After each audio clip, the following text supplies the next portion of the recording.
What's up, family? This is your man, not your boy. Go Black to Africa.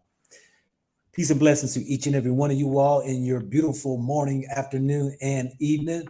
I got a very interesting topic today of discussing education by an educator in South Africa. And I want to put the disclaimer out there for you South Africans who are going to come in here and just try to say, oh my gosh, because I'm trying to look out for y'all.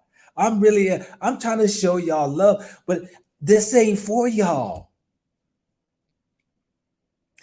Let's keep in mind, I'll say it 1,000 times. I'm going to get to the greetings here in a second, family. My videos is not to talk about the South Africans. My job is to share information about the system. And the sad part about it is there are those who will defend the system, but yet in their same mouth amongst conversations around their round tables will say how corrupt it is, how unfair it is, how you're not getting paid, how you're not getting jobs. This is the system. And as long as you can gravitate and understand to the message, it's the system that I'm beating up on around the world of the system, but especially to democracy, governmental bodies who is destroying people's livelihoods. But there are always ways out because there's always another team you can go to. But I want to play an audio for each and every one of you all and just sit back and listen. This is to my brothers and sisters in the diaspora who's thinking about moving to South Africa, that you might have children, that you might be putting in the education system, that you should know what is going on in the education system. Isn't that something you should know? What's up, family? Let's get a shout out to everybody that's coming into the house. When do y'all work? I need y'all's jobs, boy, because y'all ain't working during the daytime. Y'all must be working at night. Liberia, Arif Hassan, peace and blessings to you. Izidian, hello to you. Ubala, greetings to you too. Let's see here. Sam Vigil, I'm here at Go Black Tavern. I'm here too. Are you here, Sam, in South Africa, you mean? Tanya Pilgrim, what's happening, my sister? Stay strong, my sister. My sisters, I'm going to tell you, my wife just left last night, and I miss my wife already.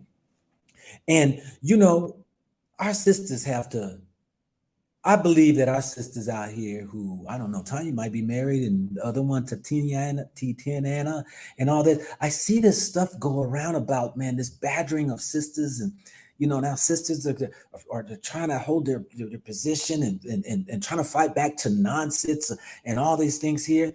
Even though I do see some sisters out here who's gotten caught up into the game of being this masculine energy of fighting and arguing, debating, and now shooting. Some of these youngsters out here shooting and killing. Stay strong, sisters, believe me. And I'm going to tell y'all too, if you can't find the man in love in America or in another country, Africa got brothers here who are waiting on you. And there's some educated brothers out here who got themselves together if they don't can work out for the country that you're in. Anyway, hello to you too, Africa Starlight Connection. What's happening? I know you just chilling with your shades and everything in the sun. BB, hi y'all. Must be from the South. Aubrey, hey, what's up? How's it going, Aubrey? Lusiski or Luliski. What's happening? Let's see here. Saya Bonga, leave our country.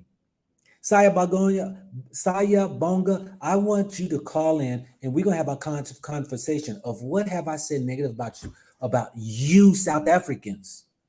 You see, the problem that most South Africans keep twisting in their heads is the fact that they consider themselves to be attached to a system that robbed, raped, and pillaged them, enslaved many people. And I'm not talking about the South Africans. And you would leave our country. country. It wasn't even a country till the Europeans came and divided it all up. Now look at the mess that you're in. Leave your country for what? For bringing out what the system is doing? This is the idiotic things that we want to defend those who have taken advantage of others, a system. I'm going to get into that system as we come to a close this evening, because we need to go out of the system and go to God's system. Go Black. Is it cold in South Africa? It looks like it's cold here. It's winter here though. Okay, I'll go back to India. Don't need to go back to India. Indians were slaves up in here in South Africa, working them sugar cane fields. They brought y'all here, in the Malaysians, and we defending a system? But leave my country, your country? The ones they put borders and shut your family off on the Zimbabwean side, the Namibian side, and the Botswana, because we're migrating people. You see, we rather defend the system, but we're going to get into this system, what the system do on the education side. Okay, you just getting off of work, Tatiana. All right. Tulani, who are you to come from wherever to fight a system in South Africa? I ain't fighting no system. I'm like, look, check this out right here. People say fighting a system. I'm not trying to fight a system. I'm trying to wake you up. This is the way you got. See, but I get it though. See, most of Africans have only been freed for the last 28 years here in South Africa. So I get it. What you ought to do though, you South Africans who are so upset because I'm talking about the system that did you wrong, is look over in America and see what is done so that you can see what's going to be coming here in the next 12, 30 years. We got what? Since 1968, I think segregation started to go in America. And now, if you would understand the system that is in place in America and how it's done still to us Black Americans, you would at least have an idea of the direction your democracy government is going to. But you rather want to give me the earful. This is how crazy the system has made you. Hey, family, Houston, May. All right, Sharina. We got to wake up, y'all, because we in a sleep, and that system put us to sleep. Put us to sleep. You could walk around a city and watch and see homeless people, starving people around the world, and people get so numb to it, they can walk by and act like nothing's happening. They can't even see when it's knocking at their door as the numbers begin to slowly increase of homelessness, jobless people. The pay is not good. When inflation hits in and people get so numb to it, but the only thing they do around their own round tables is complain. The system. And why am I on South Africa's system? Because it was the Europeans who came in and created that democracy government that I don't like how I see it, because it's so similar to America, and it's disheartening to see my brothers and sisters in a struggle. Now, you would think you would have at least the decency to say, that Go Black to Africa dude has a heart for our people. But let me let you know, family, there are those who've made it in up to higher echelons and middle class, upper class, and become rich. And some, not all, some of those are the ones who makes it worse for those to even make it. They're the ones who will defend the system with all their might. They will fight for the system when it's done so much harm to everybody. And when I'm bringing it out, people get upset. Thank you very much. I know I'm not lying. I got no reason to lie. I'm 55, be 56 tomorrow on my birthday, and I have no reason to lie. I just talk to people, and people share information about what's going on. And for those diasporas, I know, thank you for the emails, all y'all diasporas, because y'all like, man, thank you for the information. It gives me some things to think about if I want to move to South Africa. You're doing a great job. You have been showing what very few people are wanting or willing to show. And I thank each and every one of you all. And thank you to all of y'all South Africans who's also sent me emails and said, go Black, don't listen to those knucklehead people out there who's talking that smack. Because those are the same people out there who complains about that our government, talk about how corrupt it is, how unfair it is. They're not making enough money. They just want to give you the hard time. So thank you to the South Africans who understands, who got an eye to see and an ear to hear, because at least you're open to the Most High. Well, here's the funny thing. They keep coming into the channel. You can just turn the channel off. Why are you coming to the channel? Sabu Soul, you back again. Because you love what I'm saying and you know it's true. And hopefully you can learn from what the people are saying. I ain't saying nothing. I am sharing with y'all these audios and these videos of what people, your people, are saying. But you don't like me just sharing that because you love your system. Shame. If you really an African, you ought to be ashamed of yourself. How you can bow down to people who's done destroyed a system that has destroyed you, stole your land, stole everything from you, and paying you dang on, you ran. You ought to be ashamed of yourselves.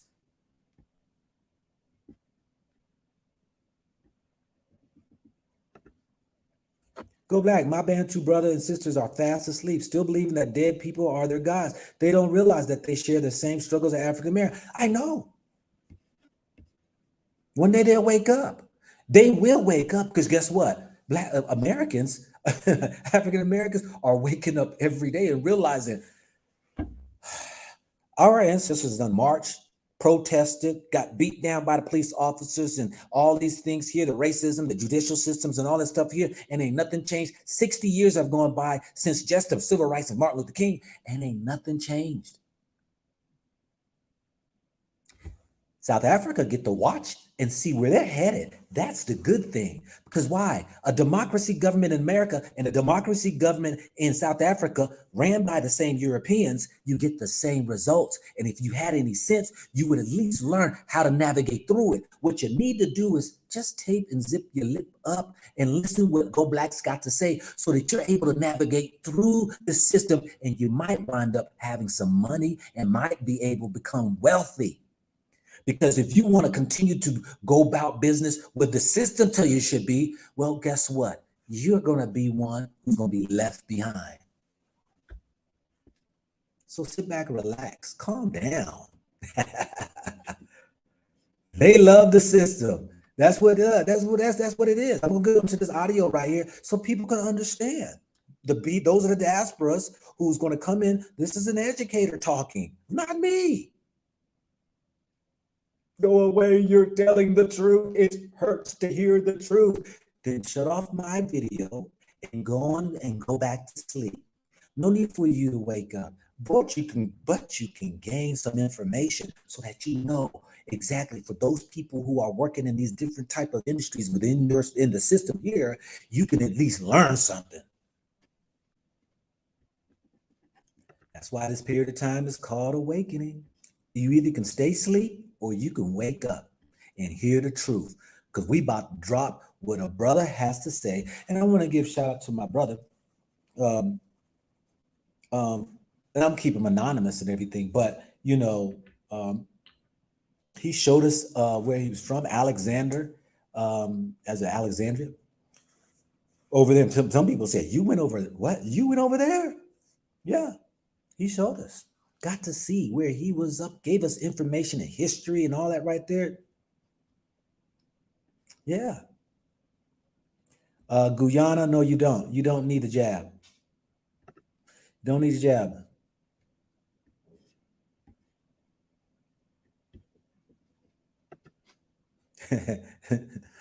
Trust me, we don't love your channel, but you're on here. Thanks for the view. Did you know I get paid for that? You're just putting money in my pocket. Thank you. All the haters, you are always blessing me. But I understand why you feel that way, because you know what? You don't, but many of the South Africans do. They appreciate it. See, y'all the type that don't like, Malema, Melaman, Julius Malema. I know people who hate him. I know people who hated, Mandela. You always going to have haters. You will always have haters. So it don't bother me. But I want to bring this to the forefront for those who are interested in hearing from an educator. If you come here and move and what the system is about in the education system, then you can be educated in knowing, okay, this is what I'm up against.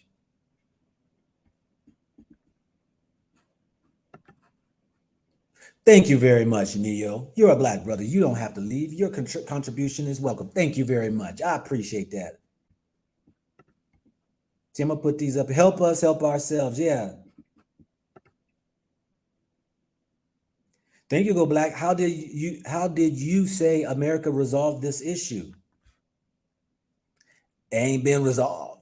So let's get into it. I'm glad you all are in here, family. Peace and blessings to each and every one of you all. And we're going to get into this right here of a brother who's an educator who happened to share how the education system is. Now, he's not trying to hate or anything. He's just sharing how it is. Let's get into it. Let me know. Can you hear? Maybe not. I'm gonna share my screen.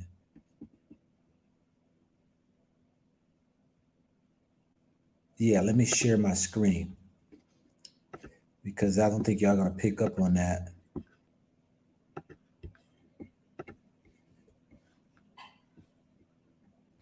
Okay, do you all see me and also see the regular screen in the middle? Let me know. I want to make sure before I go over here that y'all at least have the screen up.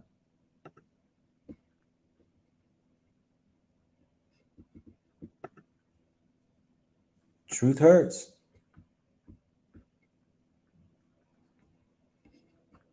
It could be, a white person hiding under a black name. But I've had people call in the other day. I let South Africans come in and voice their opinion. And some were saying, that they didn't like what I was doing or saying what I was presenting. Because I ain't saying nothing. It's their own people saying these things. But there's just those who disagree with what I say, and that's okay. It's all right to disagree. But to be hateful, okay, can you see? Okay, so you can see me and you can see one screen. It's not a lot of screens. Okay, all right. Have you ever been to Egypt in Africa? Where you born? I was born over in Libya, yes, but I've been to Egypt, yes. Okay, we're about to get into this right here, family. Listen to this and learn something, you know.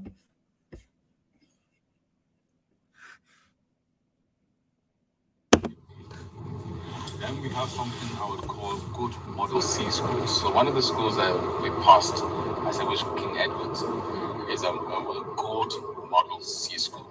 It's got a history, a way in which they behave, their dress, what may have been they built maybe on the British. Can y'all hear that? The British in Britain they don't call them private schools. The private schools in Britain are called public schools. So it's built on that, the eat and the harrow, and there's certain ways you must cut. You say like, yes, yes, and most of them are boarding schools. They're not mixed. Yeah, it's kind of low. Yeah. So they have a culture, a history. They have values that they tend to maintain, try to maintain. They have, old boys who are there to see that the thing doesn't, degrade too much. Then you have what we call model C schools, which are schools which are in the suburbs. Then you have township schools. Then you have rural schools. And in that order, Okay, so let me that pause is this. how also maybe the quality of learning also applies. Okay, okay. So y'all heard how that sound. Let me know how this sound. Does this sound better? It's noise, yes, because we were being taken on a tour, and you hear a lot of road noise and all that right there. So yes. Let's see here. Can you does this sound better?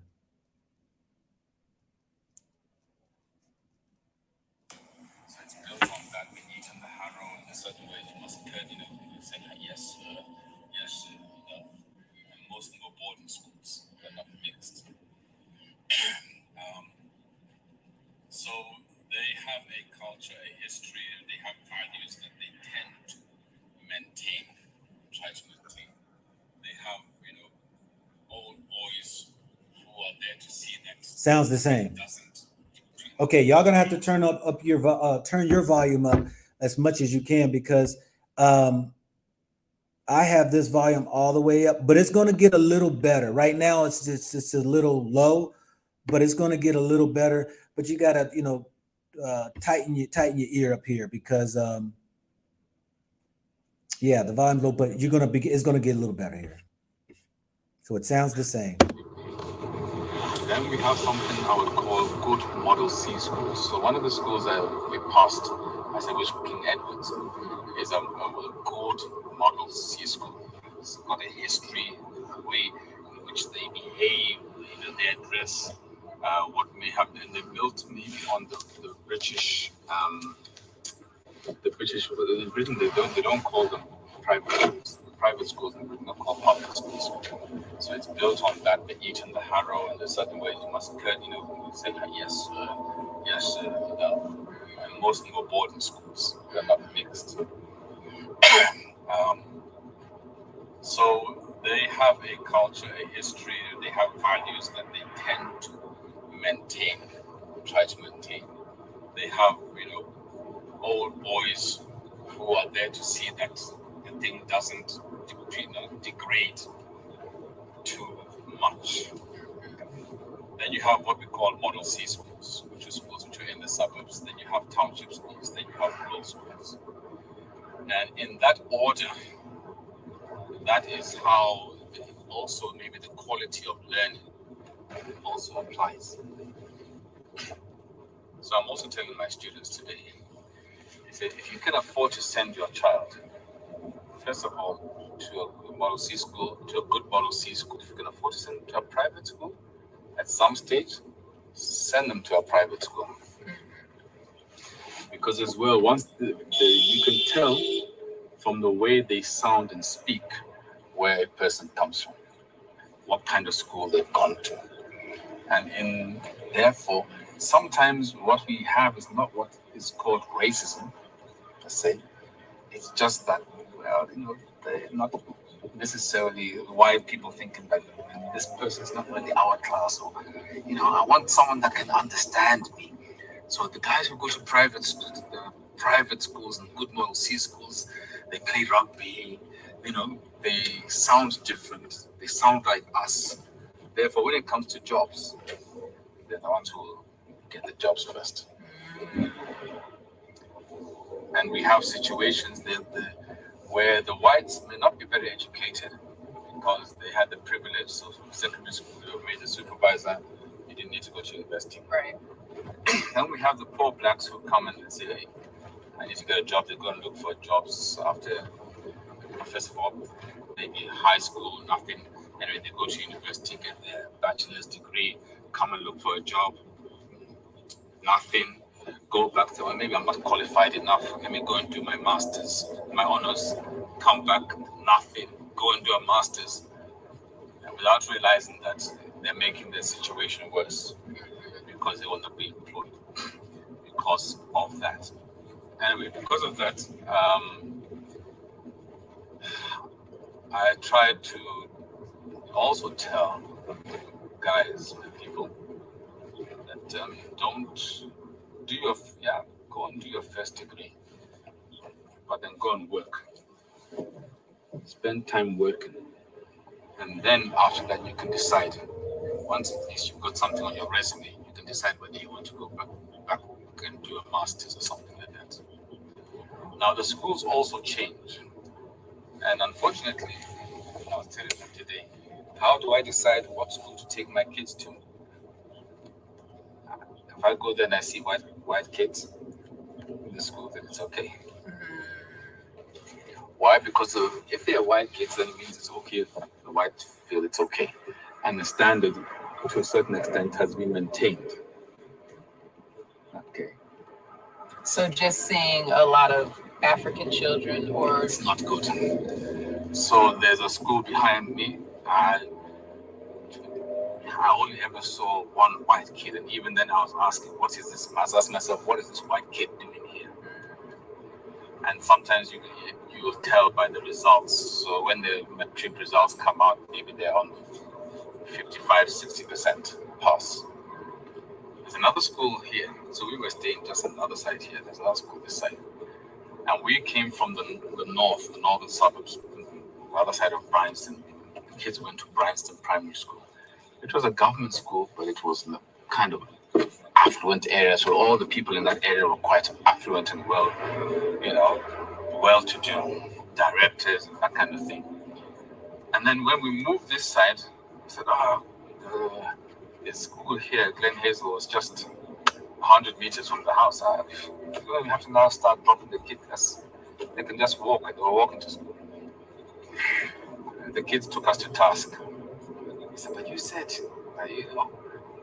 we have to have manners. These kids are talking back at the teachers and swearing and stuff like that. I said, okay. We ran back to the old school. So can you please take them? They said, sorry. Their places have been given away. Wow.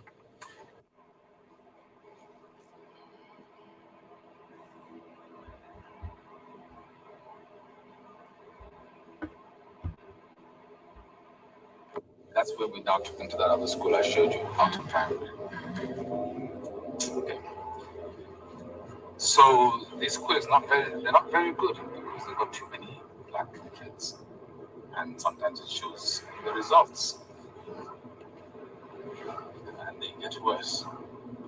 Now the kids also come from different areas. So some of the kids come from Alex. Yeah. So let me ask, the school systems basically, of course, are set up publics, privates, and C schools, and based upon what you could afford, you send your kid. Not really.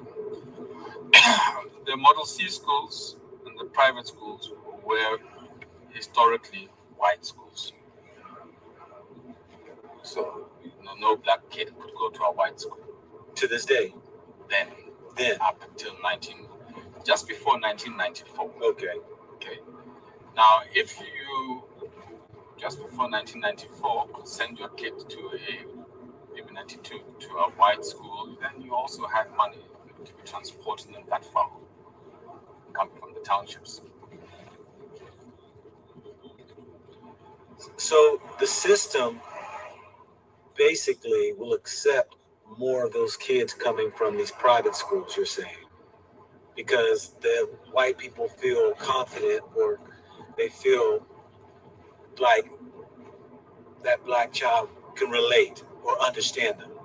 They can understand the black child as well, because 90% of the private sector is in the hands of whites. Right. So that type of practice or what have you goes on to this day, that they will feel more comfortable seeing a child coming from a private school. They're more quick to get hired. Yes, they are. Till today. And I came across that because of my kids. Let me see.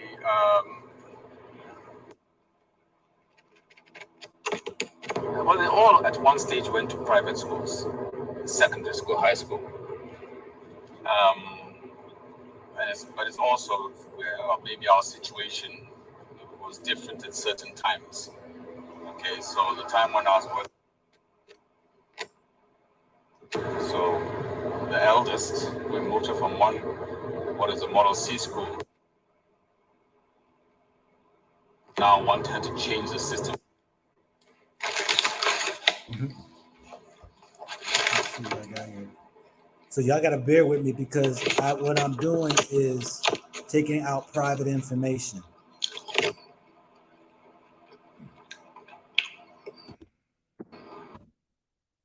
So I'm taking out private information, and that's what I'm doing. Let's put her in a boarding school here. So it's a very kind of affluent boarding school, and maybe you'll find that amongst the white community, some of those who are directors of companies, females have come from that single-sex school. And that was a place called Rodin. Oh, we passed by that. Okay, yes. Rodin School for Girls. Yes, Rodin School for Girls. Now, I think currently it's one of the most expensive. And that's another thing. When you put them in a private school, you're paying more than what you pay in university. Ooh. So, if I look at the current universities, I think a year, maybe it's about 60,000. This particular Rodin private school boarding is about 280,000. Wow. If you kind of have 4 years, you've paid for a house, kind of thing. So we so she went there. Catholic school. Did the first 2 years in that Catholic school. Then, because our business was up and down, we had to take her out. We put her in a good, what they call Model C school. So the way I also assessed, the one way I assessed how a school is by the number of whites in the school, or people also mixed, Indians or whatever. The other way is by checking what their results were. Okay.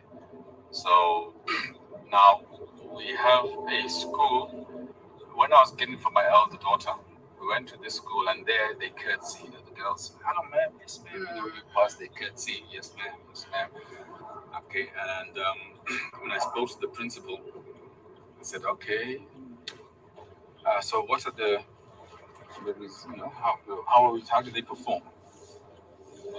Metric, high school. She said, oh, we had 2 terrible years, awful years. Oh, 90 and 91. Those are terrible years. Our pass mark was our pass rate was 98% and 99%. I said, whoa, okay, I'm gonna park here. I think just go inside and ask them where the toilets are. Right. We have a private school on the outside of Midland in West Victoria, kind of. And it was called, what is it called? It was called Woodmead. And I asked, so the first thing the principal took us around, and they were wearing jeans. That was their uniform. Oh. So I'm thinking, okay, different. With the white t-shirts. And then they said, in this school, we are very forward thinking. We have a students representative council, and we kind of co-manage, the school with the council. I'm not so sure that's where I would have met. That's the stage to co-manage. At best university, but not high school.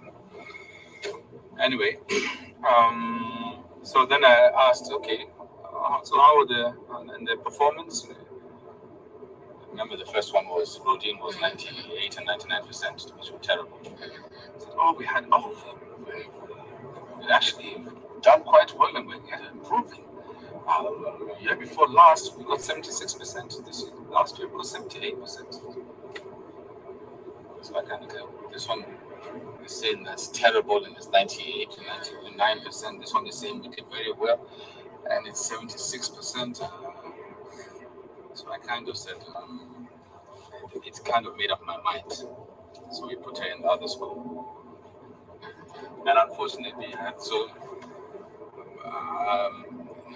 in some ways, I think it's, looking back, there were some things which were painful for her in that school we put her in, because they were very wealthy. And we were not, we were kind of just moving. Yeah, we were upwards, now working for Microsoft. Having said that, some of those other schools, their companies would pay for the children to go to their schools. That we were paying from our pocket. But when my daughter was now the eldest lady in her final year of university, she applied for a grant, and she got it. It was a private grant from a private company. And so I'm just asking, oh, congratulations. I'm asking her, okay, who else got the grant? And she mentioned this person, that person, this person, that person. I said, wait a minute. All those people you've mentioned all went to private schools. I said, yeah. But they're possibly the people who needed it. Yes. So then I began to realize that it was possibly the way they sounded. That was why they were given those grants, in the hope that some of those would now come and work for those companies. 14. Let me find this spot.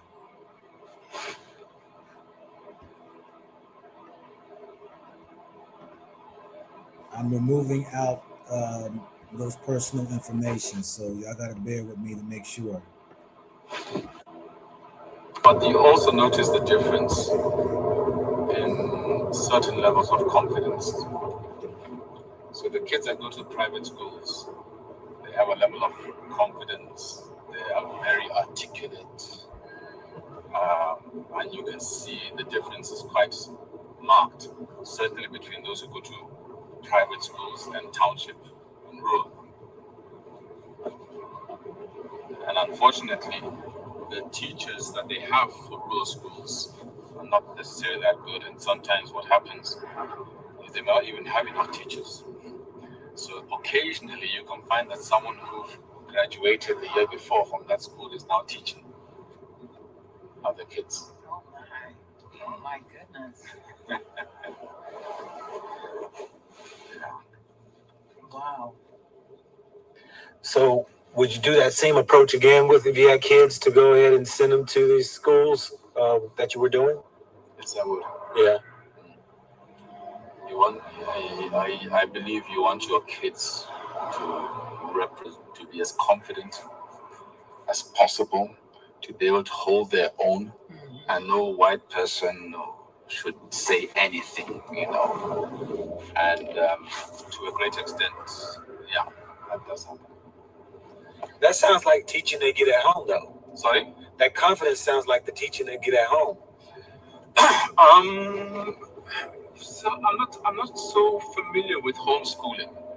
Not homeschooling, but building your child's confidence, building who they are, and yes, mannerisms, and how they carry themselves.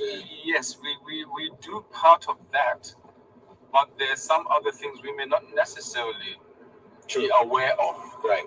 So, for instance, she was in the debating society in school, okay, and I went to go listen to them one of these days. But she was in what they call grade 9. And I'm listening to these little 14-year-olds.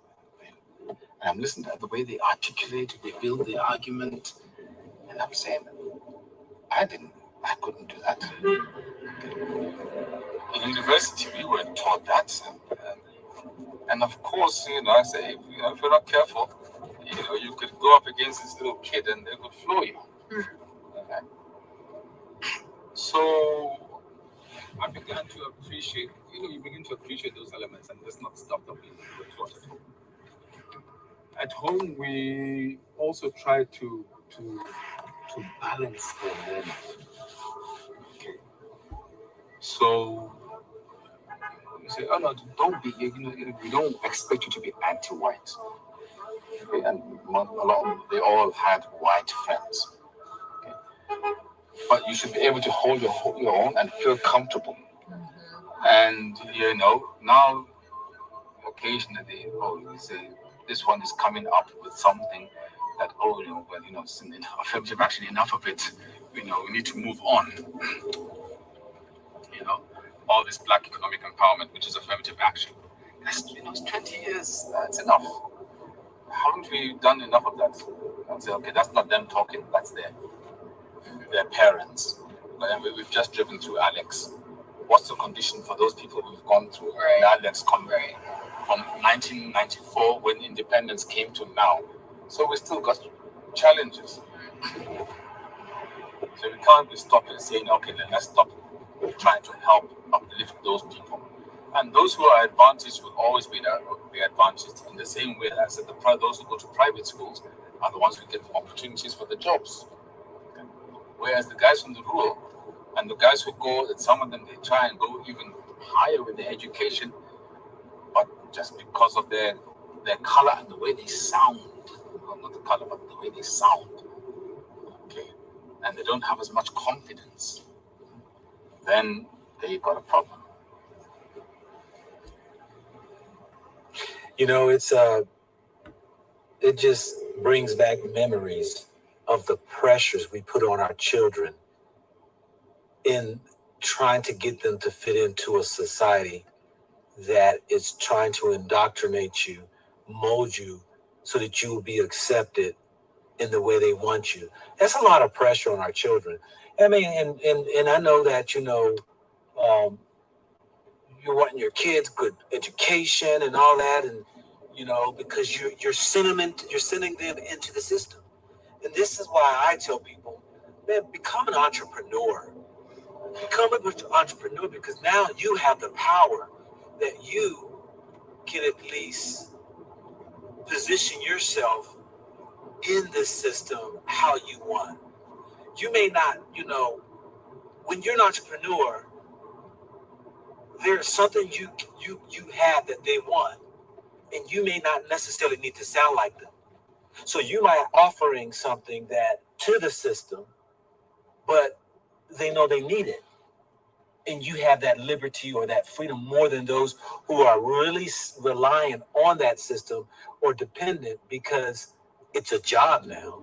They're the ones who have you interviewing you, who's asking you those questions, who you got to report to. And so it's almost like you are, you know, not you personally, but we as a people in these societies, you know, are really showing our children they're powerless. And that's why I talk to my children and tell them that you need to start working on becoming your own boss instead of working for people. My daughter, she just got fired from a job 4 months ago. And, you know, she wanted me to help her with the rent and all this stuff right here, right? And I said, no, you come to Africa and then you work in this business I'm trying to build for you and your sister, your brother, and then you become independent and you will have the power. You've watched your dad be this businessman that had you in these neighborhoods where these white people were living. I didn't send y'all to private school. You went to the public schools. But I did set y'all in a place to where it was these public schools that were graded, like you said, had higher grades. But no, you become your own boss.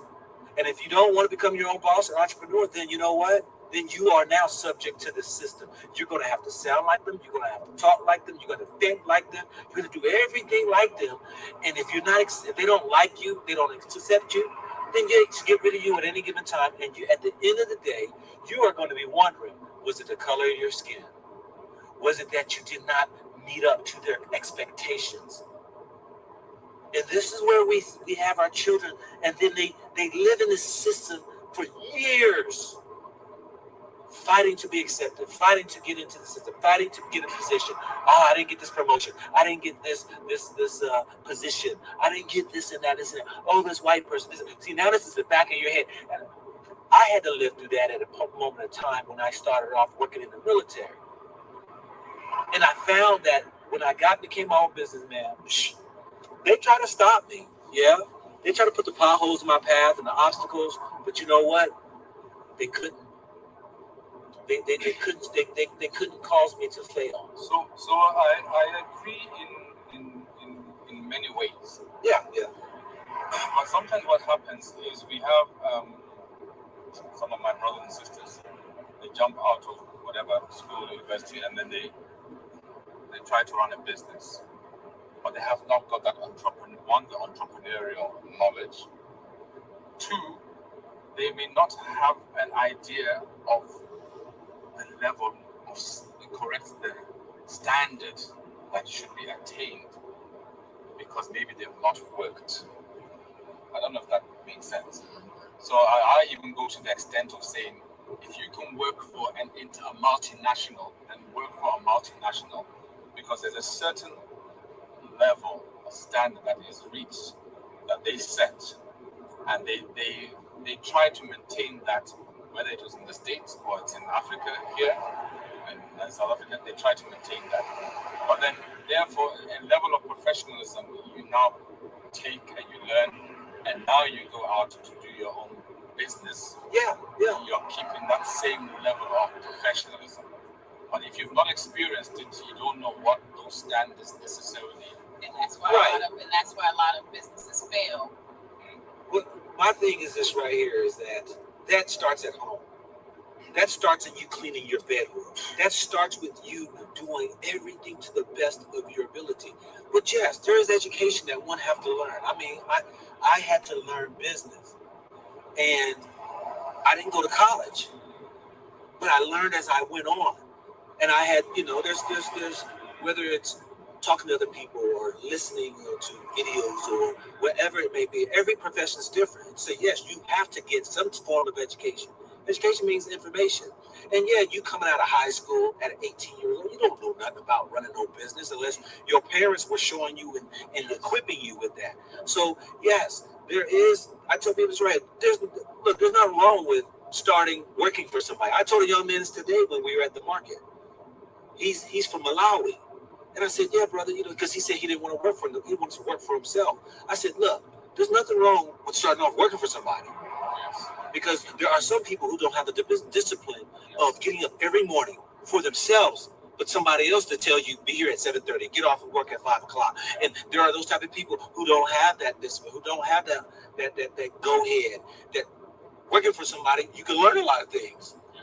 You can see what you're made of. You can see, how some of the things work. So yes, but I'm saying ultimately, you should be focused on becoming your own boss. Now, my daughters, because I'm a businessman, you come work with me. You don't need to be working for these systems. But I understand it because, they went to college and they want to go out here and spread their wings and all that there. But like I told my daughter who got fired, I'm like, yo, you need to come over. Let's see here. When we started trying to run our own business,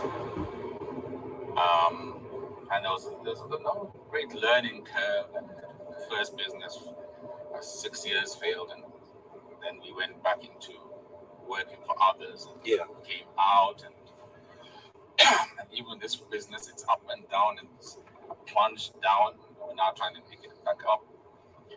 So throughout, we also try to teach our children about business. Mm-hmm.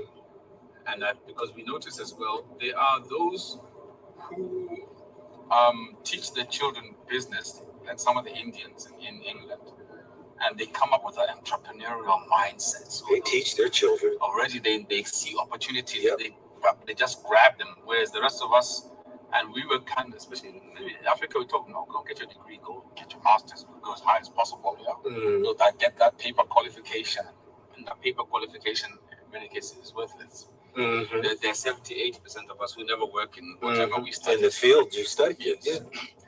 So I don't know which way, what that right there is at the end. Where you find.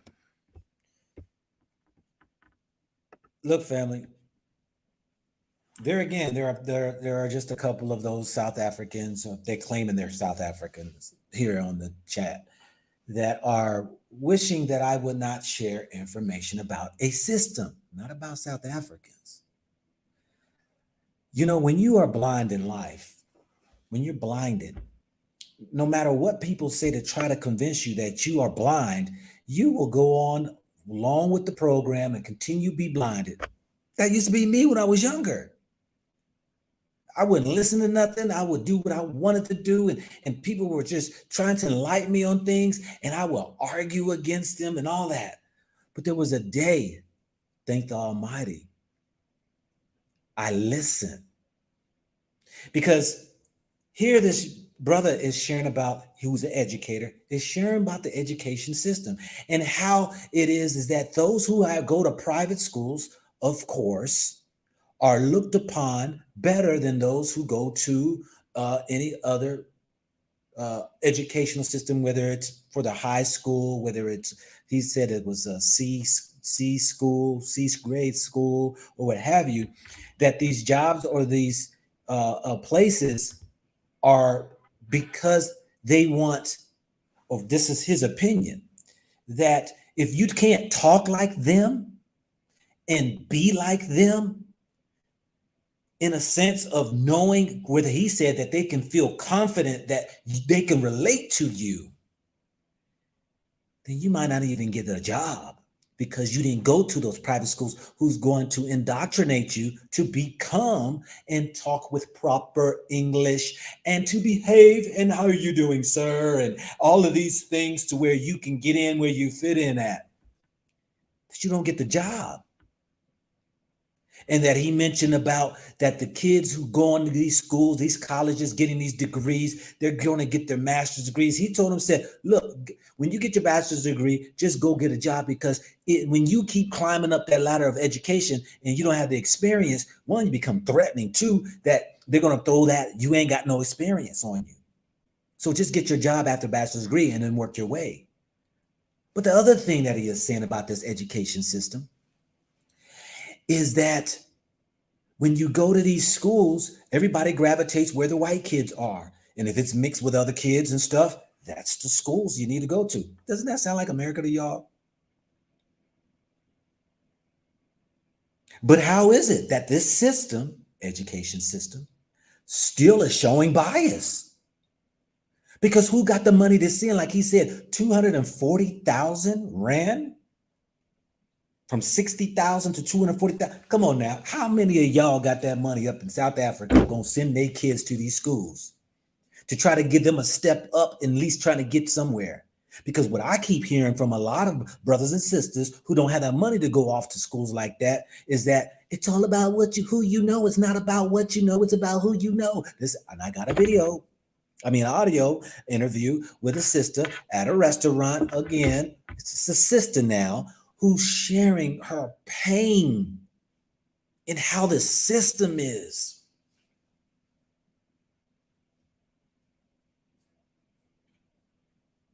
Somebody said we got board gatekeepers here.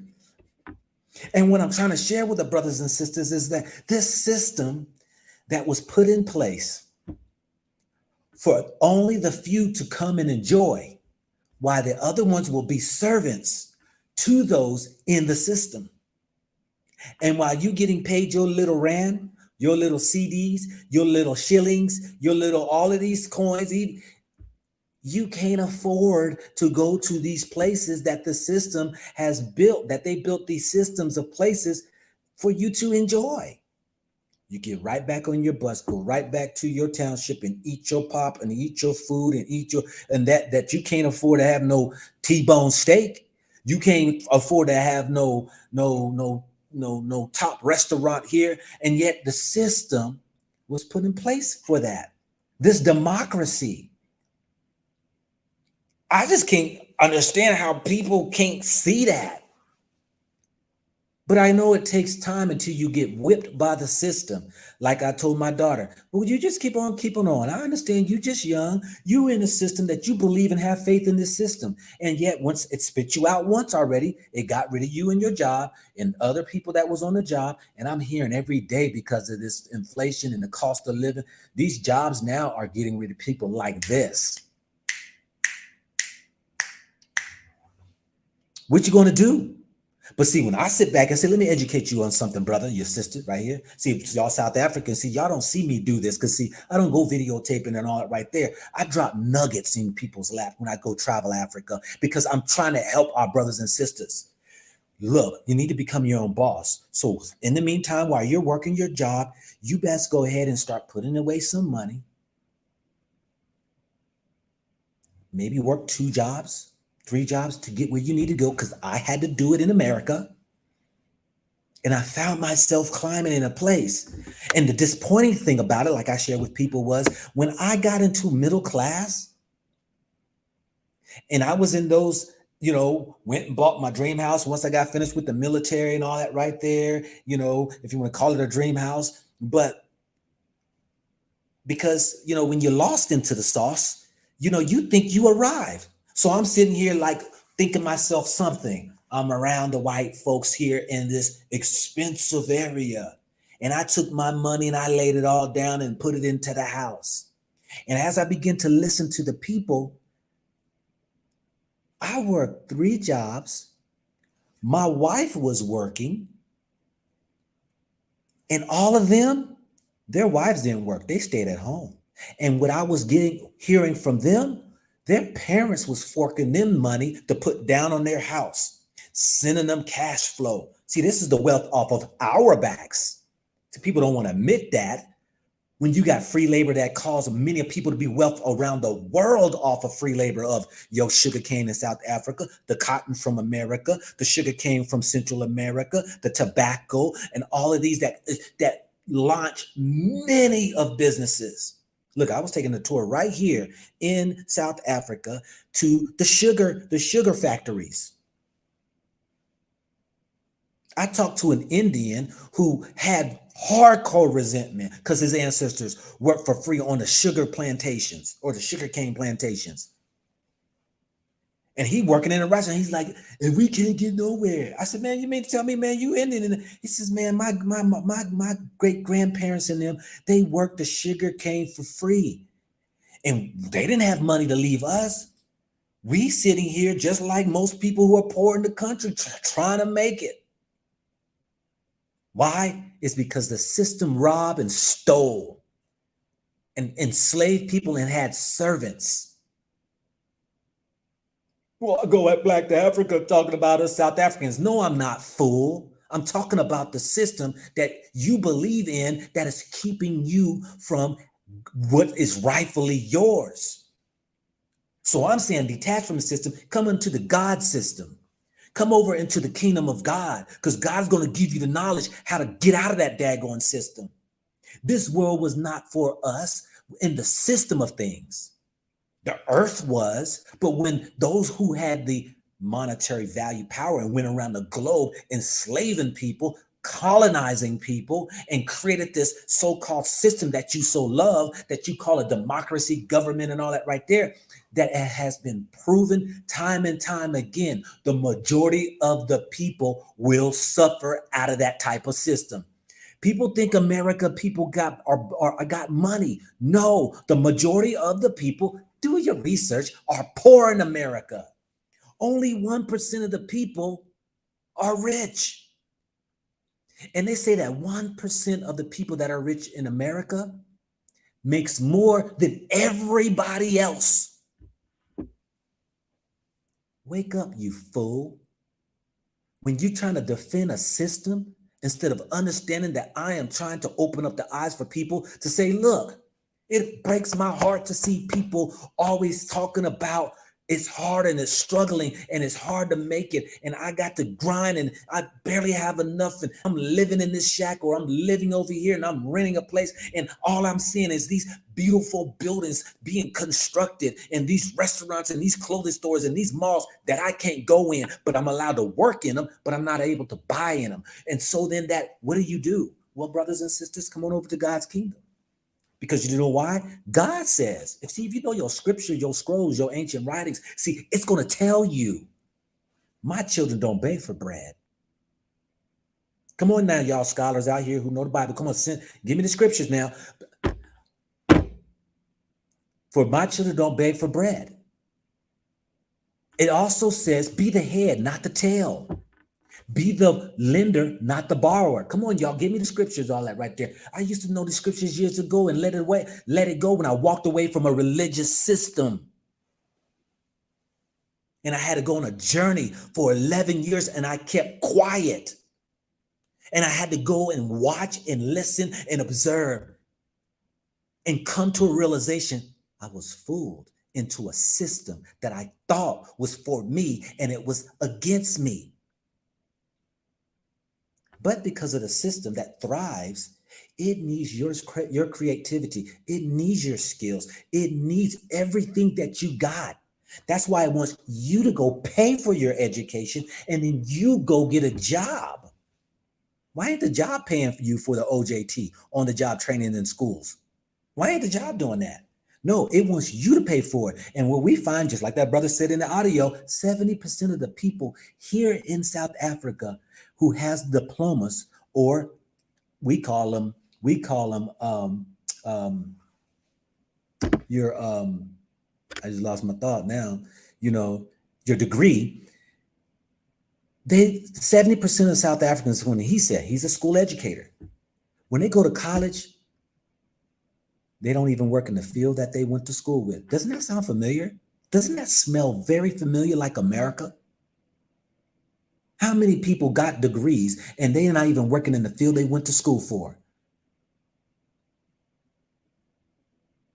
How many people got degrees and they ain't even got a job? You see, this system, y'all are as such at an advantage in Africa. Brothers and sisters are so much in an advantage than we are in America. Why? Because all you got to do is zip your lip and listen to us coming in about the problems of America, because we're years ahead of you. But you got the same system in place, so at least you're going to know the outcome.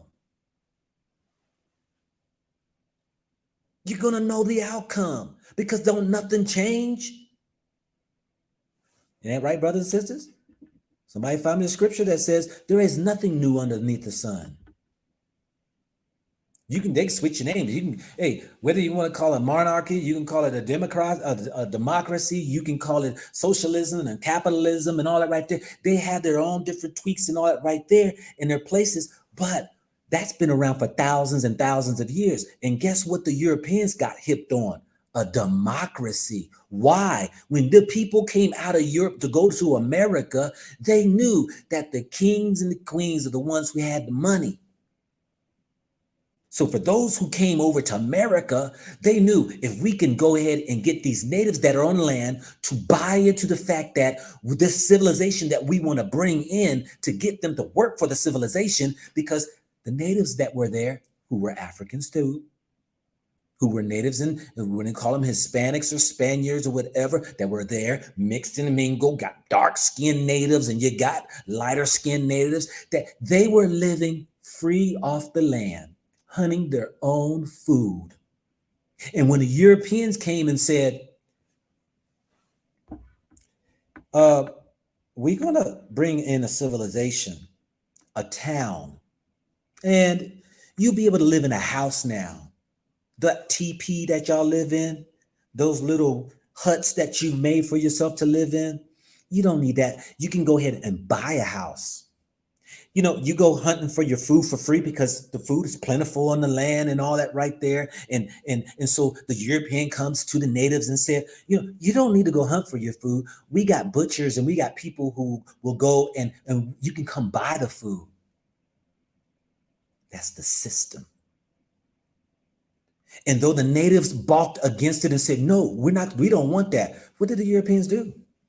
They slaughtered them. The first biological warfare. See, this is something for y'all South Africans could know, because y'all don't know the history. See, the first weaponry that the Europeans did when they came to America was called a chemical warfare. Do you know what that chemical warfare was? Come on, y'all Americans. Come on, tell us what the first chemical warfare, or let's say biological warfare is what it was, not chemical. Biological warfare was that the Europeans did to kill off the natives, so that South Africans and the Africans in Africa who watch this can know what I'm talking about, so they don't think I'm lying. What was the first biological warfare that thank you very much, the learning curve. It was the smallpox that they put inside. What was it? Everybody saying smallpox. Y'all looking into the chat. They put inside blankets. Why? They brought diseases from Europe.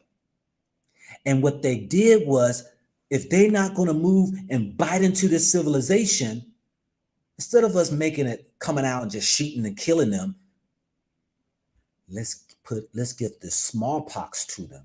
So what did they do? They started to exchange. Oh, hey, we like this little that you have here. Here, take these blankets here. We got blankets.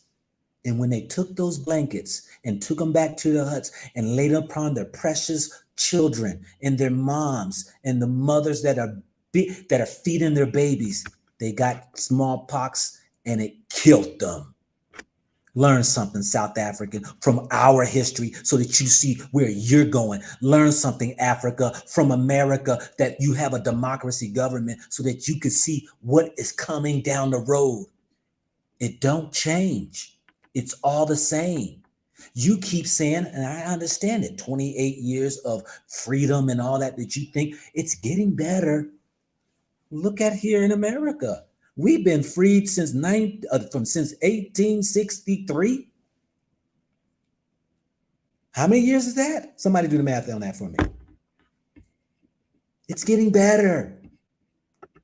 At least you weren't living back then. It's better now. So I'm going to say this like I said the other night, so some of y'all who are new here, that you can get what I'm saying. You got you a house. And you have a person who invades your house and decides to take over. And what they do is put stipulations on you, who you live in your house, but they're going to put stipulations on you. Now, there comes a time where because they overpowered you and they took over your house that was yours since the beginning, you begin to raise a little fuss and say, this is unfair. So they lift some of those restrictions and give you a little liberties.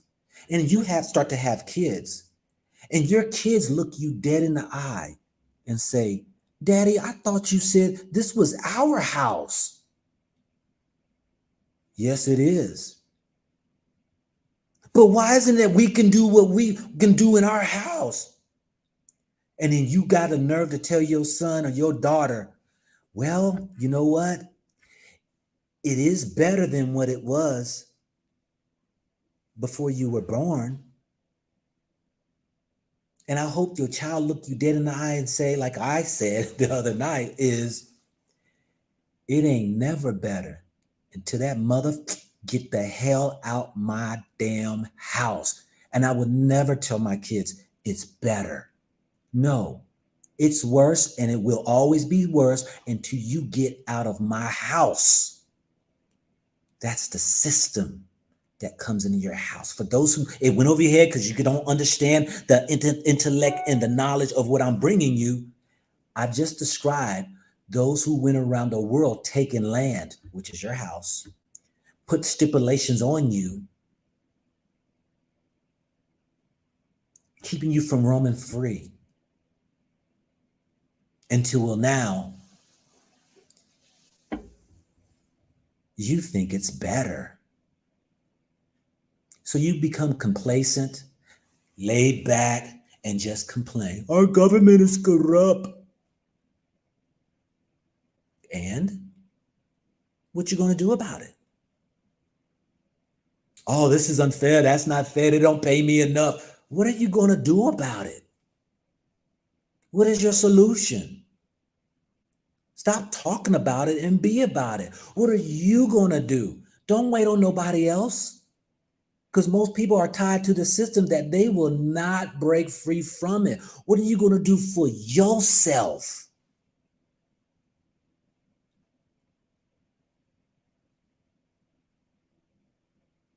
And this is what I'm trying to do. It's just to wake up people up and realize I ain't got to fight against no system. I ain't told nobody to fight against the system.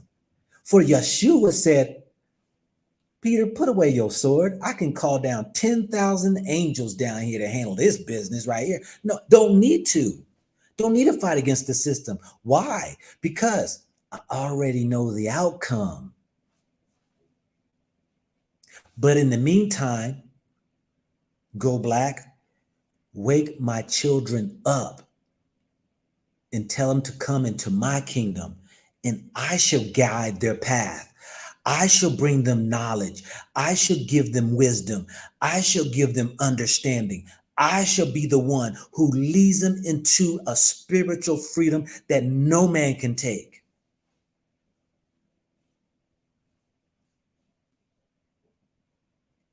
Get out of my country. You're not welcome in your country.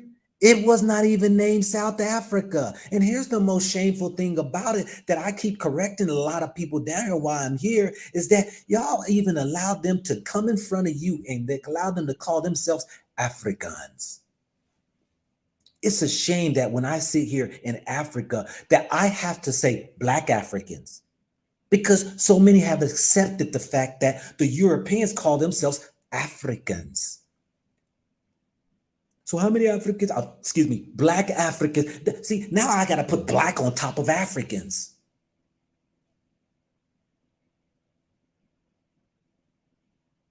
I'm sorry. I'm not calling you no African if you are not an African. Or they say Afrikaans. No, I'm sorry. That's just the swing of a tongue of an accent. You are, and where you come from is Europe, who came here hundreds of years ago to take over a land. This right here is the sign where we come from, Africa. You don't need to, and I try to correct the brothers and sisters when I travel all over Africa. Look, brother, this is the signpost. This is the proof where I come from. I'm African.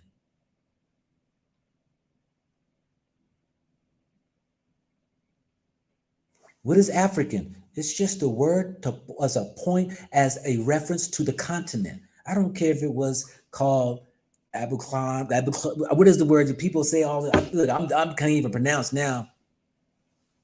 All these names, everybody argue about, it wasn't African, it wasn't this. It doesn't matter. Do you think it even matters? I don't care what this continent was called, but it's just a point of reference that everybody knows.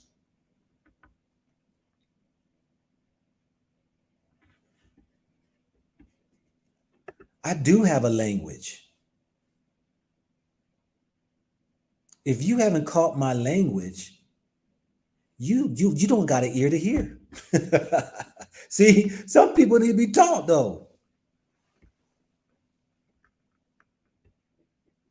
Yes.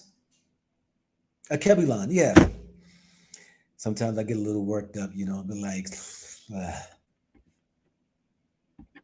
but this is what we need to wake up to, family. The continent of Africa. I mean, we know we got those that, take the position of what we have accomplished and what we've done, put the names on top of it, flip it, turn it around, put them, and then all right there, and then sell it back to us.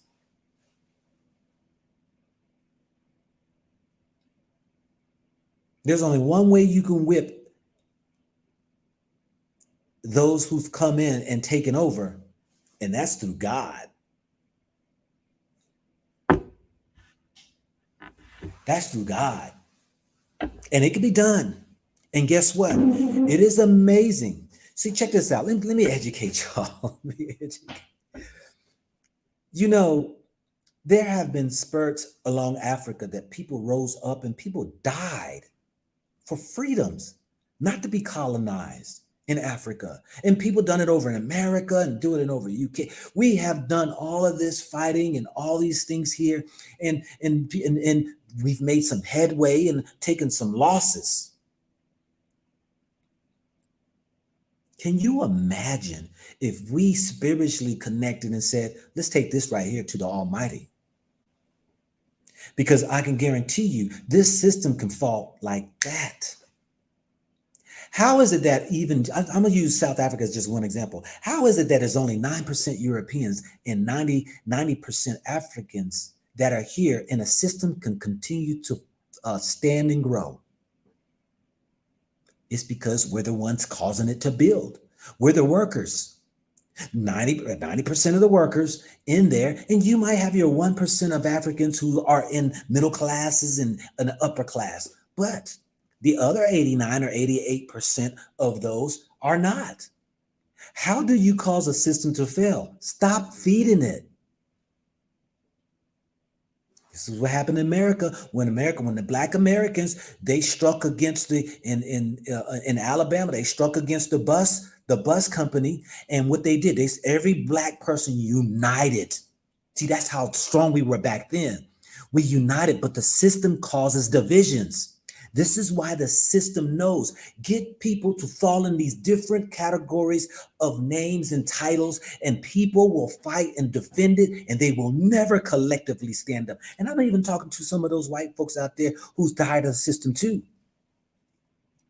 Chinaman, Indian man, all right there. They know there's a lot of me. Everybody can scream about the unfairness of the system. But like in Alabama, when they stopped going and they didn't even touch the bus, the story is that many walked miles to work. And guess what the bus system did? They lost money. And guess what they did? They changed the rules. They changed the rules. Isn't it funny when the masses of people join in together for something and you hit the system in its pockets? You don't need to fight with no daggone knife. You don't need to go fight with no gun. You will never beat the system like that. The only way you can destroy a system is stop feeding it money. That's how you beat a system.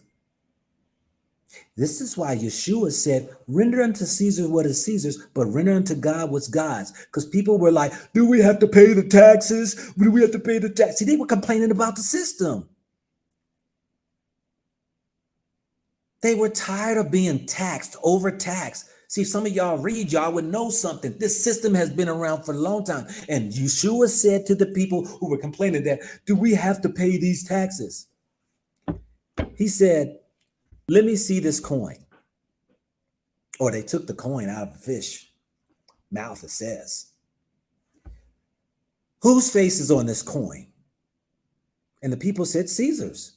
And he said, his face is on the coin. Render unto Caesar, give unto Caesar what is Caesar's then. Because if you want that dollar there, if you want the money, you are subject to do what they tell you you should do with that money that they put their face on.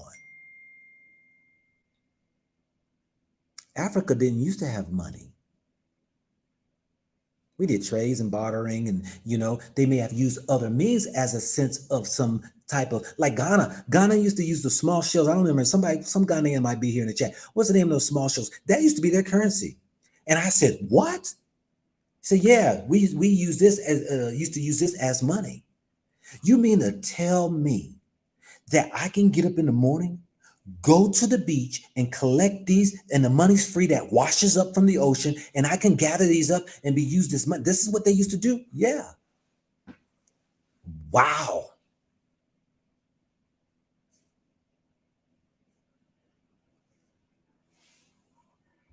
Ain't that something? We got to learn the fact that you cannot complain about a system when you have the money that is in your pocket if you're tired of it. I say, the money has been around for ages, and you're going to have that money. I'm saying use the system for your benefit. Stop letting the system use you. So you can start a business, and the system is going to need the type of business you have. And there's many of that. That's what I love about Africa. So many business people out here. Way more than America. I can tell you that right now. Very few Blacks own businesses. Majority of the people work for a system.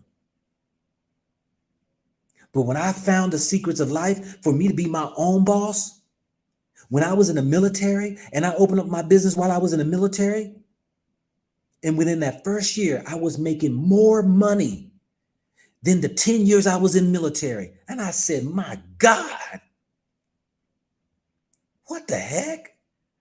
10 years I gave to a military, and in 1 year, I'm making more money than I was making in the military.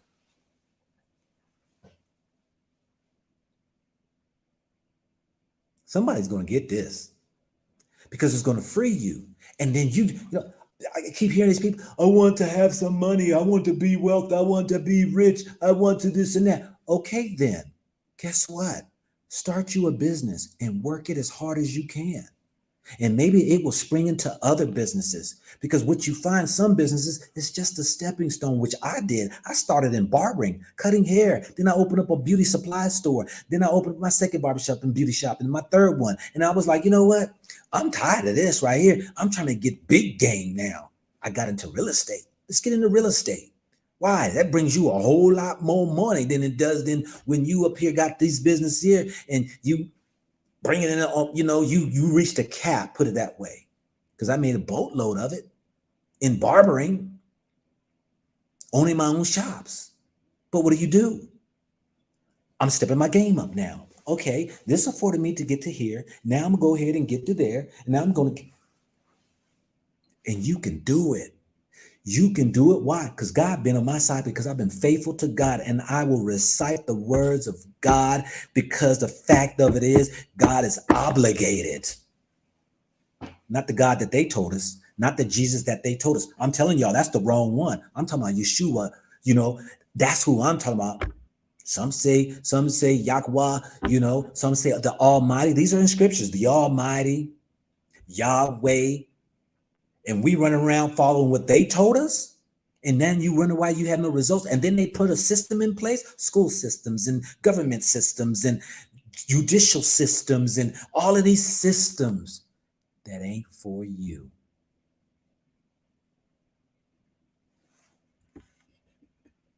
Well, family, that was just another audio of somebody sharing about the school system.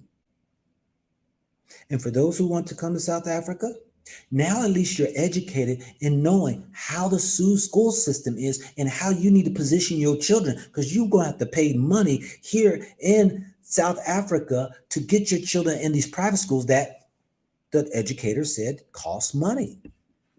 Thank you very much there, Ra Jean Yam, for your heart of giving. You say, do not call the Dutch. Let me put it on the screen here so people can see it. Here you go. I'll put that on the screen. Do not call the Dutch Creole Afrikaans. I only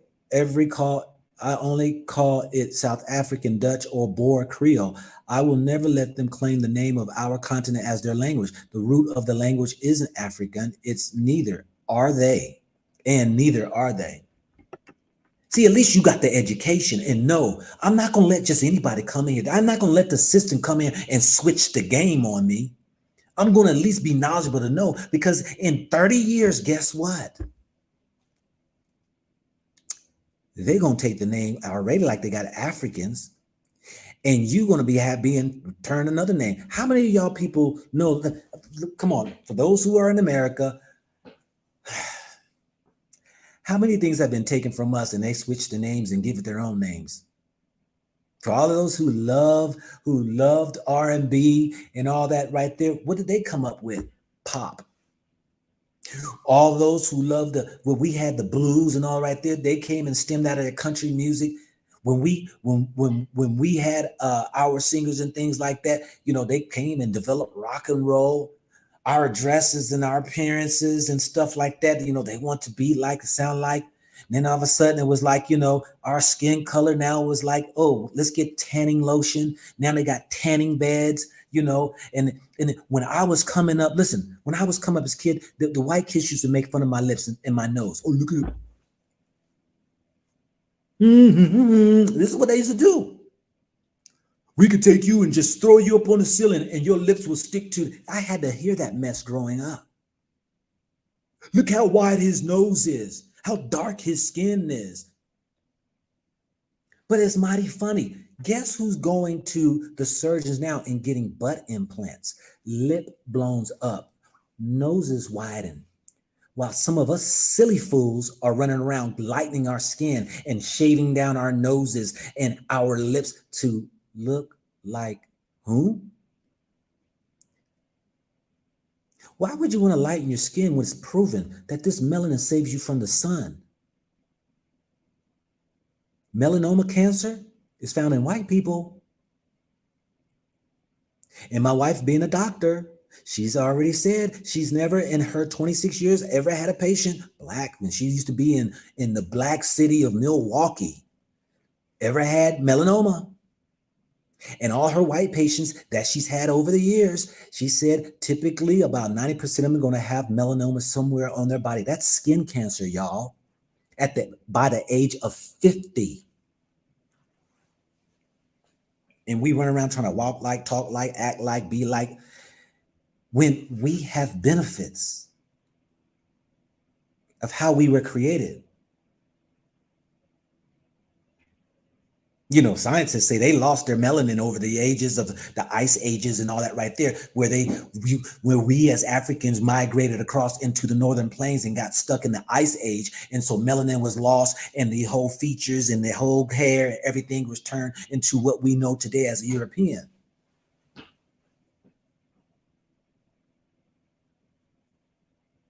Because y'all got to do y'all checks and understand, even the tanning screen lotions they put on, that if you go into YouTube and look up tanning screen lotion and see what does it do to most of the majority of all the white people, when they put on their skin, it makes them black.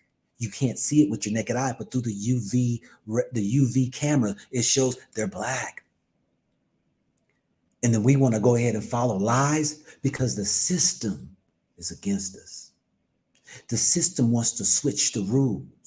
See, they want to say that we are the ones that are in the writings, the ancient writings, and y'all are the cursed ones who came from Ham. We are the ones who started everything on earth that you know of, and yet we don't realize that Africa is the motherland of all things we see, because everything started here. But if you want to go ahead and protect your system, okay, go right ahead. For those who want me to be quiet and just leave South Africa because you keep thinking in your head that I'm talking about South Africans and you think I'm talking about your land that really is not your land, and it's the systems that you can already openly admit that 70% of the land is owned by them, but it's your country. Can we wake up, please? Can we open our eyes? Man. Babo Lico. You still? Babo Lico, I hope you got an interview with Malema. You are a great man. We need Black people to take what is rightfully their own, fight for your land. You know, I'm telling people right here, you don't need to fight for land. You need to fight for land for. Now, I do know that, you know, the thing of it is that there's always land that is where you're welcome. The question is, do you want to go and get that land?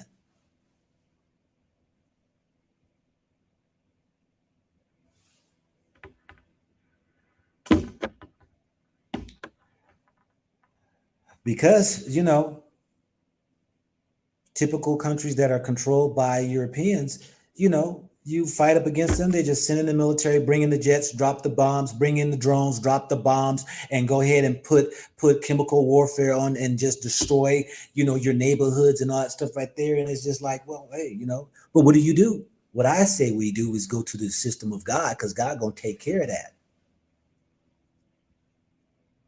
This is why God removed me out of the land of America into the motherland of Africa.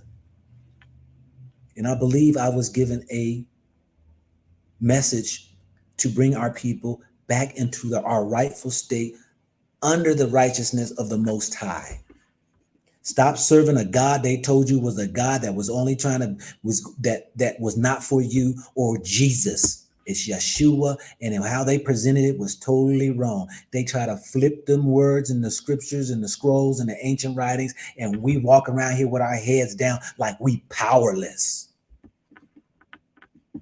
And every time I show a video of just the little things that God's doing through me, you even got those haters out there be like, why you want to go do that? You're just trying to stir up. Because you're scared. You are so scared. You're going to mess it up for me. Mess what up? I'm not trying to stir up nothing, but stir that spirit up that God gave you so you can come on over to God's kingdom and then you can become powerful.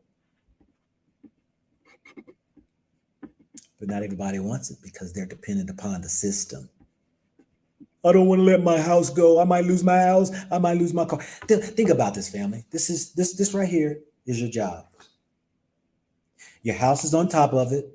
Your car is on top of it. See here in South Africa, like I said, it smells just like America. Why? Because they got loans here.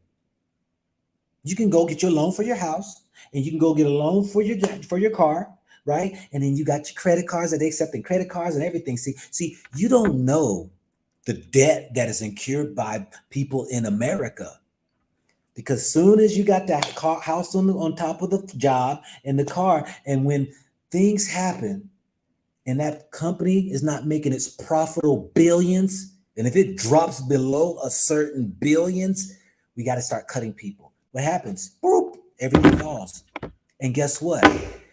Now you're homeless on the streets with a master education, with a PhD, with a bachelor's, homeless that we're seeing growing by the numbers in America. Come on, America. Am I lying? Am I lying? And it's getting worse. Just talked to my sister today, and she's like, man, these prices are crazy now, man. Hey, I say, yo, they cheaper here. The dollar go far in Africa. She said, just 6 months ago, I was paying for my cherries was $2 and something cents. They almost $6 right now for my cherries. I said, you better start eating crab apples, because hey, I saw they starting to sell crab apples now. We used to eat crab apples as a kid, and they were and nobody wanted to eat the crab apples. They got a bitter taste to them, but they're pretty good to us. You get used to it. I saw a store before I left to come back over here in Africa. They selling crab apples in the store. Why? It's cheap. So what are they going to do? Flip the script. When people stop buying cherries like my sister because it costs almost $6 a pound, now all of a sudden get crab apples. That's the next close thing to it. I mean, it only costs 40 cents per pound. Am I lying, folks? And in Africa, feeling the inflation like crazy. Ghana's at 29% inflation rate. What's the inflation rate here in South Africa? Because everything getting expensive. What are you going to do? I want to donate $1,000 to you for a Black child in South Africa to go to school. Brother, I don't handle people's money.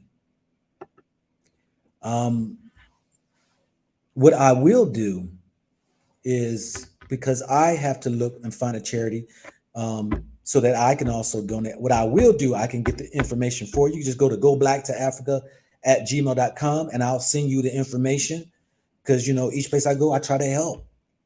Every little bit helps. So I'll give you that information, but I don't handle nobody's money, because I don't get in that mess there. I don't like to. When I started my channel, there were people, when I was going around walking, and people started feeling sorry for you know, some of the African villages. It's like, yo, can you go ahead and get the money and I replace them? I will send you the money, this and that. And I started doing that. And then all of a sudden people started, you know, wanting to send money there. And I'm gone out of that city. Now, can you give to the people there? I'm gone now. I'm in another country. I give that money to another, you know, place or charity or something, but I just don't like handling people's money. I don't. But I appreciate that you would entrust in me that if you sent me $1,000, that it would get to your proper place. I appreciate that.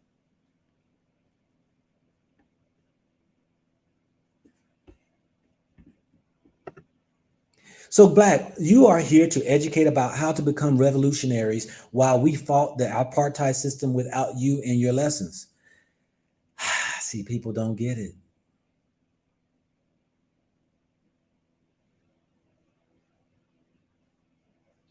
I ain't trying to start no revolutionary. I'm trying to have people to go ahead to the right side of the system.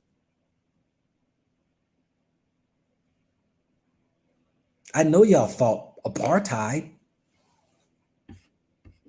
Everybody knows that.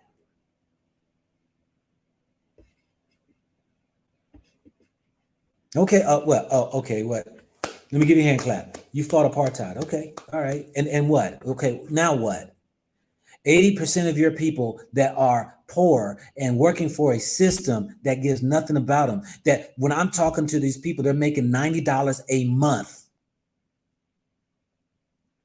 on up. There's some make more than others. $100 a month? $100? 100. I don't care if it's $300. I don't care if it's $600. For a company that's making billions, you mean to tell me you feel good about that? And I'm sitting here saying, forget the system. Go do for self. Pimp the system, but do for self. The system is going to need.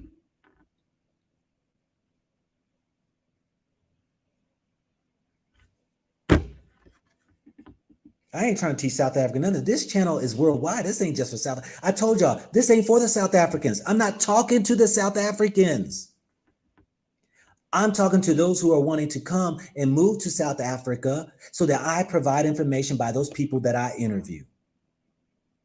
But in saying that in my conversations, I do bring up things as like, this system, whether it's here, whether it's in America, whether it's in Europe, UK, whether it's in the rest of the African countries, whether it's around the globe. If it's a democracy system, you have the advantage, Africa, to look into America and see how a capitalistic society actually operates and functions. And when you look for the right things, instead of scrolling on your freaking daggone smartphone and want to look up TikToks that has nothing to do with anything about educating you, unless it's about something education, but you don't want to look up, see the conditions of America, America's hoods, America's jobs, America's unemployment, America's homelessness. Look that up. Why? It's coming here at a fast rate. Because the system is sucking the life out of many people. Hence why I'm telling my brothers and sisters, come to Africa. Expensive America. Take your money you got. Everybody's always asking me, how much money do I need to wait? Look, do your homework. Figure out, some countries. Start stacking your money. Stop buying all those designer clothes and big cars and all those things there, and start putting your money together. If you heed to a call by the Most High that says to come or whatever, then at least the good Lord is going to take care of you. Fitzroy said, "Go Black, you are no player pimp." No, I'm not. I used to be, but I'm not. You're right. You're absolutely right. I'm not no player pimp. Definitely not. But I can tell you this right here. I know how to play the game. I can guarantee you that right now. And those who got an ear to hear, listen to some of the things that I'm sharing with you. I guarantee you get out of the state that you're in, be out of being dependent.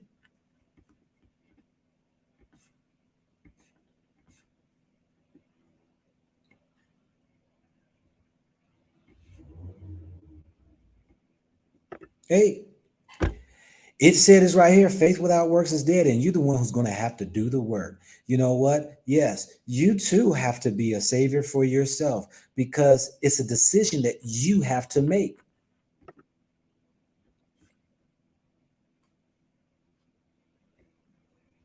One love to you too, Thea.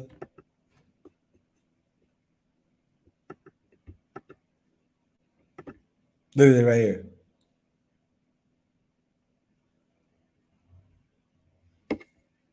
See right there? There you go, right here. Look at that right there. I'm so colonized. I'm colonized, and I'm trying to tell y'all to be independent.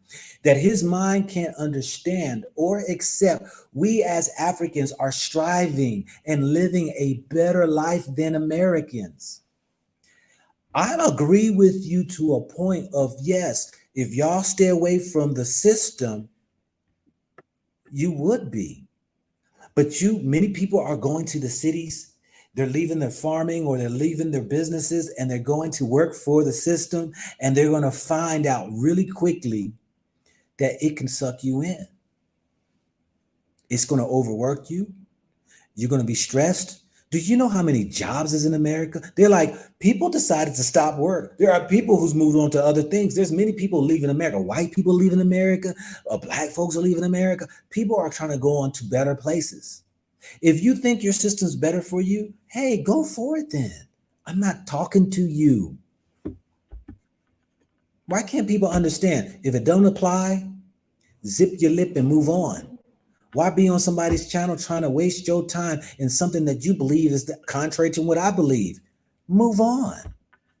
It's because, see, you just got hate in your heart that you can't even stay away because you know the truth is really slapping you in your head. And you know you can't let it go because you know you're getting fed the truth. See, those who don't believe in truth, they move on. They walk away. But many of y'all can't walk away, keep coming back to the channel.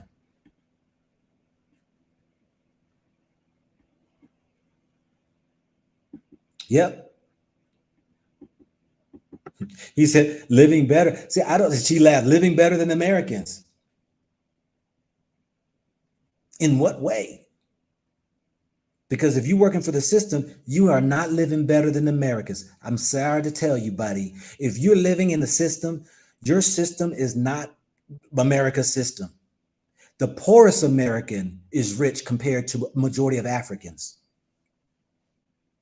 I'm going to say that again. The poorest American lives better than the majority of poor Africans. And those people who've been to America, they know that to be true. Why do you think everybody's trying to go to America? Let's talk about that real quick. In America, they have a minimum wage. Actually, it was boosted up to $15 an hour. Let's check that out. Now, we've already got you beat there or she's already said that she's laughing because it's already got you beat. But let's check that out. In America, $15 an hour. I'm going to take $13 now, maybe just the average. $13 an hour.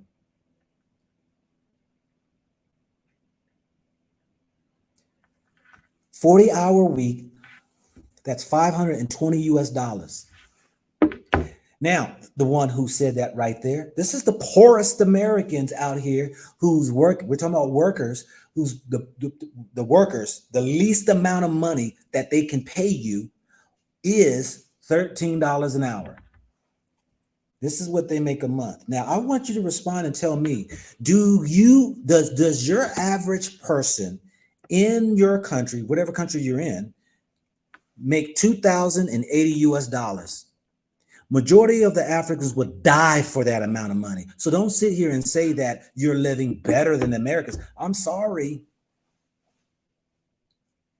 I've seen how majority of Africans live, and it tears me to my heart that a lot of the system won't even bring in plumbing, sewer system, adequate electricity.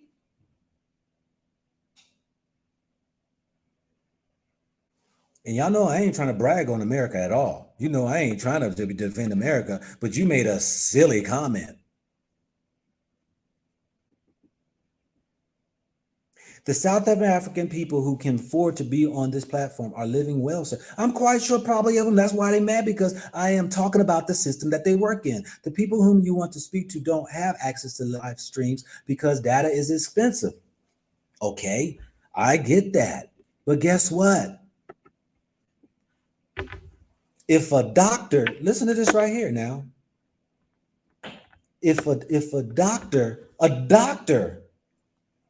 look, I listened to my video that I had the other day. I interviewed a brother. His girlfriend's a doctor. I asked him, what is the average that a doctor makes and all that right there? A doctor don't make more than the poorest person in America who's working. They're making about $2,000 a month. That's what he told me. So the average doctor in most of these African countries, and I know it, I watched a video of a doctor. They did a documentary on this female doctor there in Ghana, in Accra. Showed her getting up in the morning, going to work, her days like and all that right there. Makes $1,600 a month.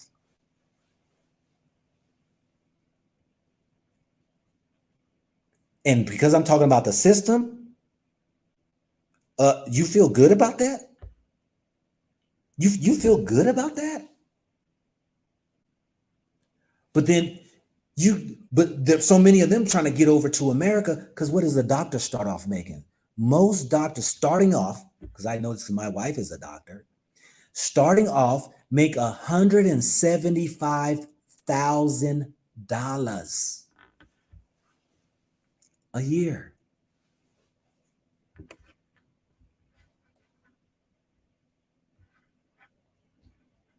And that's not even considered rich. So one system is different than another system, isn't it? So I guess you should be proud about your system then. Because when I'm asking the question, when people are pouring their hearts out to me and they're saying it's hard to make ends meet by the little money that they're making, and I'm like, does your country have a minimum wage? Like the companies cannot pay you less than this certain amount? No. I was told, don't even look, if you even work for an Indian in Indian here, they will pay you less. This is what I was told.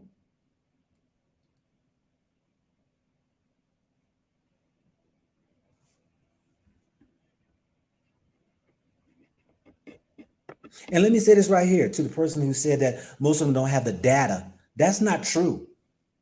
They don't have the data of the phone. I'm sorry. The people I'm seeing who's complaining about money and who's making their money, that sister says she made 1,500 Rand a month off of her job. That's not including her tips. I'll be playing that audio tomorrow of her explaining. That audio will be played tomorrow. So she makes 1,500 Rand a month as a waitress in a restaurant. That is $90 US.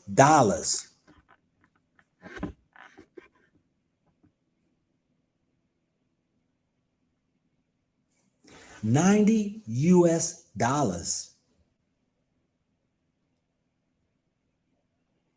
Most people couldn't fill up their vehicle for $90 in America, off of $90 for petrol.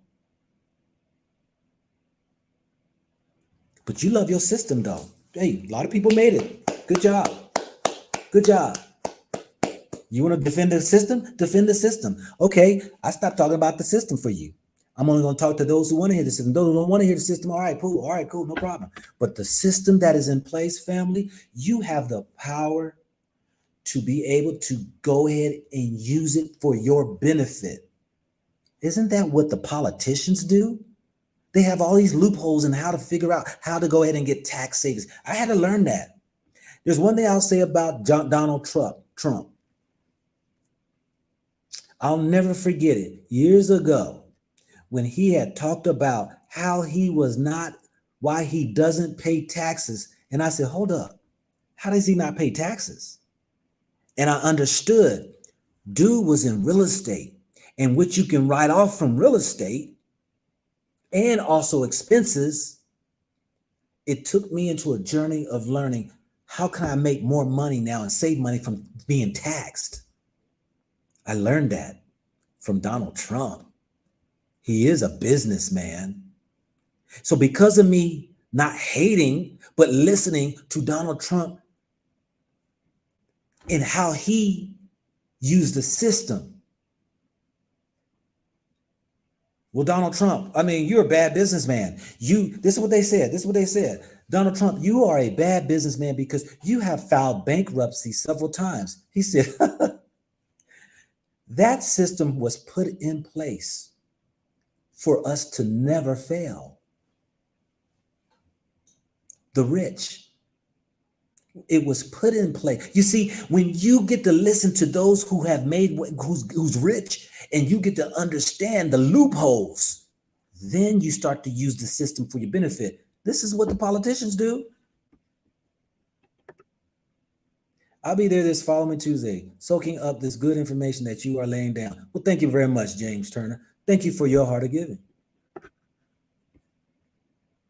And when I'm trying to drop gold nuggets, I always say, you could pick it up or you could kick it aside. That's your choice. You ain't got to listen to what I got to say. I know there's people looking for answers though. That's why it's my channel, and all the other ones just be gone.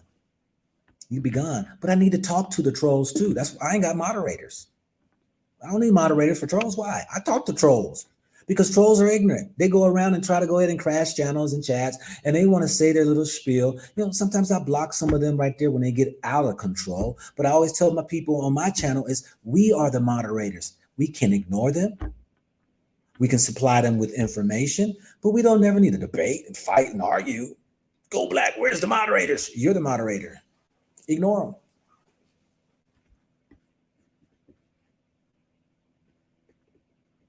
Look at this guy right here. I knew it. He's a Trump fan. You see how people are ignorant? You see how people are ignorant? They just can't. People don't get it, family. Now we got to ask ourselves, do I really think like that too? He's a Trump fan. Hey, as far as a businessman, I don't care who he is. If he's dropping gold nuggets, I'm there to listen and pick it up. Now, you could be a fool all day long and be right where you are, but I am not. How do you play the system? This is what this is all about.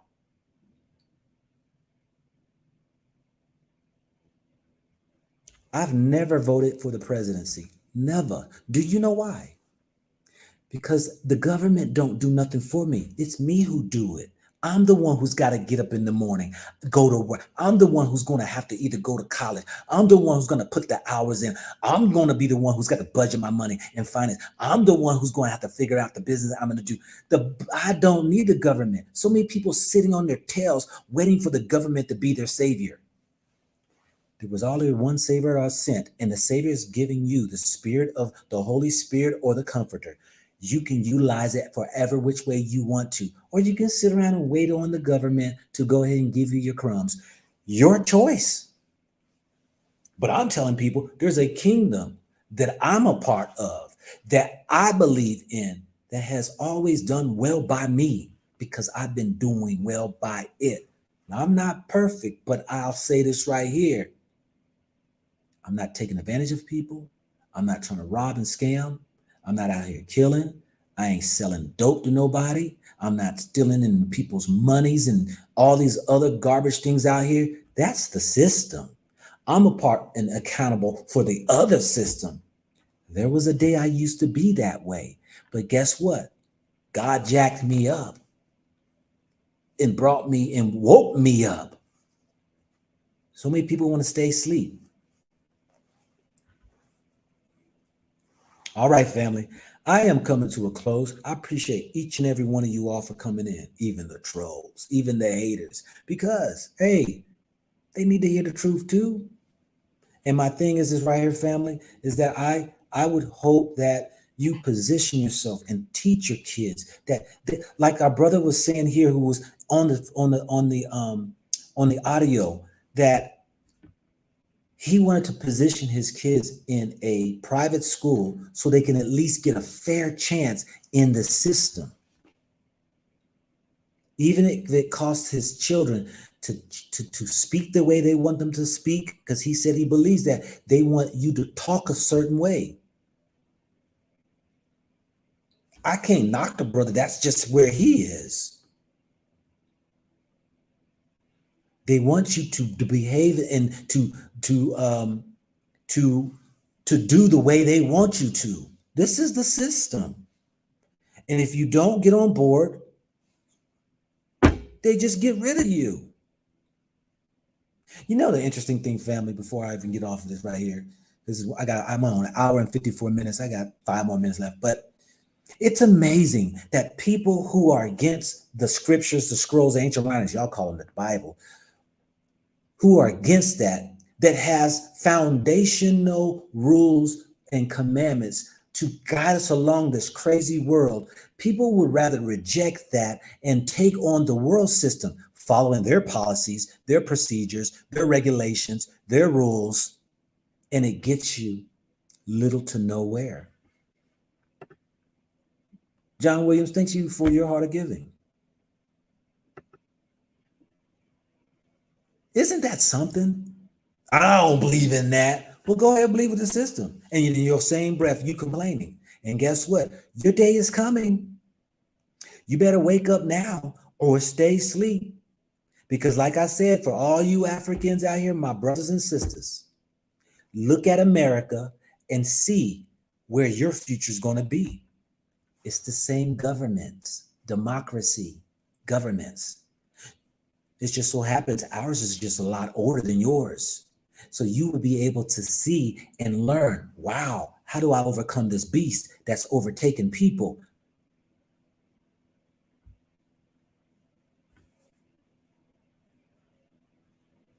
This is your man, not your boy. Thank you, everybody who came in for your beautiful, kind words and your prayers and your uplifting to me. Without you, there would be no me. Thank you for those right there who had already given, who want to go ahead and give money on it right there. That was totally on you, as I am very thankful for that right there, because that is reciprocated back in going and helping others. For all those who are in South Africa who don't like what I'm saying all right there, let's meet so that when I go ahead and donate money, you can bring some of your money and we can go ahead and help those that are in need. Let's see how many of you all, when I announce when I'm going to go down to a certain charity, how many of you all are going to come out and help? I got a very suspicious feeling that none are going to show up. But anyway, thank you anyway. Peace and blessings to each and every one of you all. Until tomorrow, tomorrow's topic is going to be an interview with a young lady who's a servant. She's going to share with you her heartache and pain of where she is. I'm out.